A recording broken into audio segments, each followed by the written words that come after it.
سلام علیکم. بسم الله الرحمن الرحیم.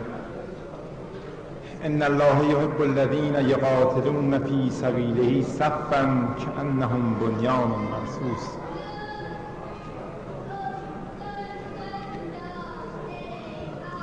قبل از هر چیز یک خاطره ما تعریف کنیم از اون روزایی که جنگ نشده بود.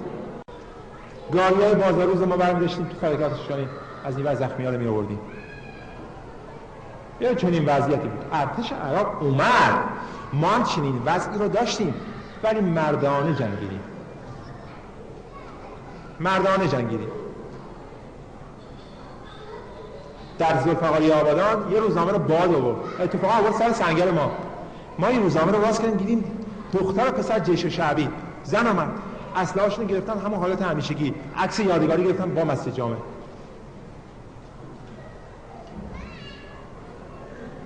اومده بودن روی پشتیبونای جلوی گلفروشی، قهقهه می‌زدن، می‌خندیدن. بعد مسجد جامع رو با کلاشینکوف می‌زدن. من دیروز رفتم رو همون پشتیبونا، من هر موقع بیکار بشم میرم. ما دیوونه‌ایم، عاشقیم. ما عاشق و مست و رند و عالم سوزیم، با ما منشین اگر نه بدنام شدیم. ما این راهمون اینه. میخواید میش بزنید، میخواد بدتون بیاد، میخواد خوشتون بیاد، باب میلتونه، باب میلتون نیست، ما همینیم. این لباسمون رنگ خاک، خودمون همین هست، بیشتر از این هم نیست. دیدی من وقتی جنازه میپوسه چی میشه؟ ما یه چنین وضعیتی داشتیم. خب خرمشهر شب آخرش خیلی سخت بود، وقت نیست. ما امشب هم گرفتاری داشتیم، بنده خدا اجازه داد، خب میتونی بری. شب آخر خیلی سخت بود. من دیگه بگذارم عید قربان رو نمیگم، روزهای بعدش رو نمیگم، شهادت اون روحانی رو نمیگم که امامش چرخوندن گفتن یک خمینی رو کشتیم، شیخ شریف، اینا دیگه ما میگذارم. بعد ما اومدیم تو شهر، دیدیم ایداد بیداد کسی نیست، همه رفتن. جنازات کوچه افتاده بود، تو فلک شهدا جنازه افتاده بود، تو فلک دروازه جنازه افتاده بود، پشت گلفروشی جنازه افتاده بود، رو پشت اونا جنازه بچه ها بود.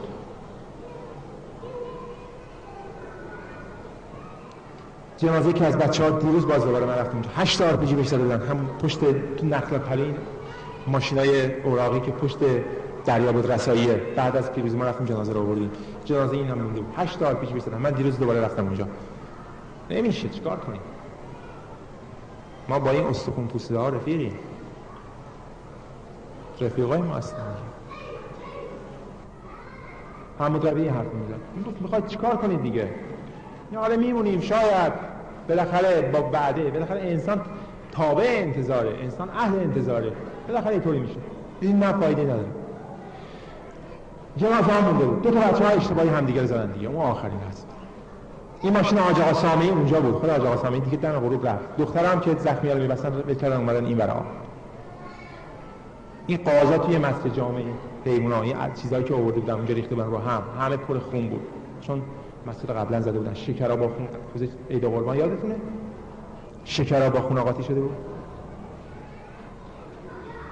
چه می‌دونم، شاید حاج آقا بودادی یادش باشه، شاید بچه‌ها یادش باشه. یه همچی وضعی. سکوت. اما فریاد بود و فریاد از ظلمی که داشت به بچه‌ها میرفت. کسی به داده کسی نمیرسید. بعد ما اومدیم لب رودخونه. خدا رحمتش کنه، رضا باقری رو پشتمون خوابش برده بود. صبح اومد، فردا صبحش اومد، شهید شد. پسره موخرمایی بود، یادتونه؟ بچه‌های سیمای جمهوری اسلامی بود، آبادان. آمدیم لب رودخونه. حالا با چی بریم؟ من شنا بلد نیستم. مرداد تو شنا بلد نیستم. بچه‌های دیگه رو دیدیم سوار یه زورق یه چیزی پیدا کردن، سوار شدن، رفتن اون وقت سرازی شدن تو آب، رفتن به امان خدا. بعد از پیروزی من استخون یک همونجا استخون پیدا کردم، جمجمه پیدا کردم، عکس گرفتم دارم.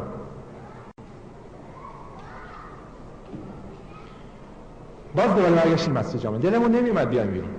رفتیم مسجد جامع، دست کشیدیم با آجرا، مهتاب بود اون شب، من یادمه، دست کشیدیم به در دیوار مسجد. چطوری بیایم بیرون؟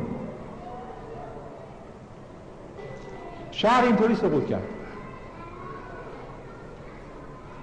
بعد برگشتیم تو کوچه ها دوباره بگرد دنبال جنازه ها. تو کتابخونه 3-4 تا جنازه، گله داری تو فلکه فرمانداری پیدا شد، یه جنازه پشت دریابد رسایی پیدا کردیم.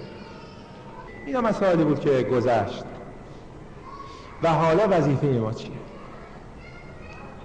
وظیفه ما اینه همونطور که دشمن در کفرش پایداره، ما هم در ایمانمون پایدار باشیم. آقا بعضی چیزا تو قانون نمیگنجه، باید تو سرشون زد. نمیگنجه، اهواز نمیگنجه.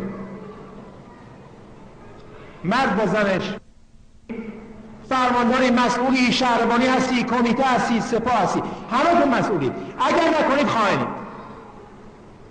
من یه بسیجی هم، این لباس هم، این هم هیکلم، 4 تا تیکه استخونه می‌نویسیم به بقیه. ولی اگر این کار نکنی، هر کس مسئول تو این شهر، هر کس مسئولیت به عهده گرفته، اگر انجام نده در مقابل خون همه شهدا و خائن به امام، خائن به اسلام، اگر این شهر بخواد اینطوری باشه.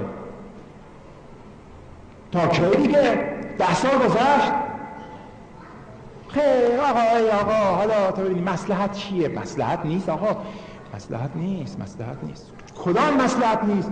ما گرفتاری داریم، نه یکی نه دو تا، با آمریکا رو جنگی، از این ور مواد مخدر ارزونش کردن، از این ور بی‌حجابی اومد، هیچ کس هم نمیگیره جلوشو. ما که داریم میریم از این ور. اینا به خدا قسم یه آقای گلشن اومده خرمشهر ما رو برداشت آورده اینجا، با یه چیزی بگو، بچه‌ها که حرف نمیزنن. نمیشه که همش ساکت باشیم. ما مسئولیت داریم. همش آرپیجی به طرف دشمن، با این دشمن دیگه یا آرپیجی هم چشمی میزنیم، مکاری داره. کما اینکه خانم اومد خرمشهر جلوشو گرفتن، گفتن آقا تو جلو زنت بگی چه ریختی؟ گفت می‌خواستید آزاد نکنی، شهر مال ماست. بله، فردا هم میاد بدتر از این میگم. خیلی زیادی هم که حرف بزنی از طریق فلان بدرش. ما 25-30 تا خاصیت داره. آخرین خاصیتش اینه، میبندن دور گردنم ما راحت کنن. خفه شو، حرف نزن. ما وظیفمون اینه، ما بسیجی هستیم، امام داریم.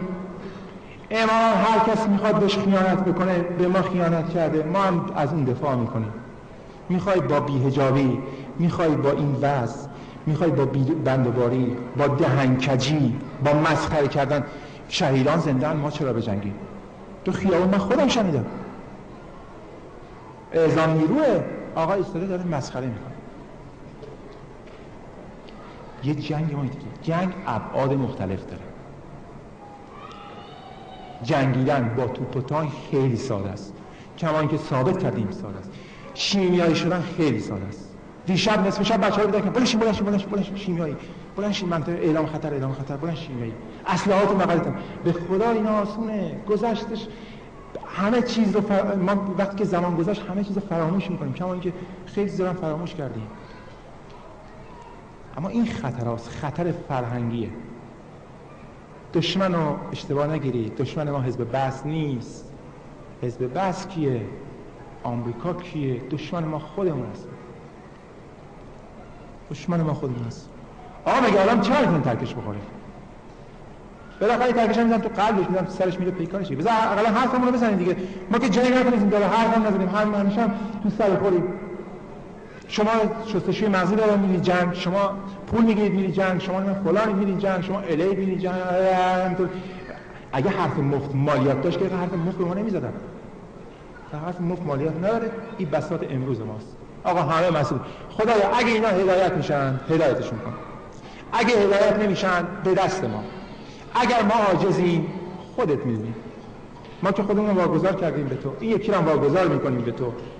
ما میگیم خدایا تو اهواز دارن اینطوری میرند و میان، شهری که مرکز تقسیم نیروهای جمهوری اسلامی بر علیه استکبار شرق و غرب در مرزهای خلیج فارس و در مرزهای غربی کشور و این حرفا، توی این شهر همه عاجزن. حالا چرا عاجزن؟ چطوریه که کار نمی‌کنن؟ یا کار می‌کنند و میخوان با تقوا باشن، میخوان که با بفرما. خب نمیفهمه بترک. مردم حالا فشارشونه، نباید به مردم خب گرونه از این بعد داره فشار میده. آقا فساده مسئول خدایا خودت میدونی، ما داریم از این ور میریم، ما راهمون جداست. هر کس میخواد با ما بیاد بسم الله، هر کس میخواد بگه آقا من نمیام خداحافظ شما، وگرنه منافقه. منافقین از کفار بدترن. کفر آشکار، حق آشکار، این وسطی نباشه. السلام علیکم و رحمت الله.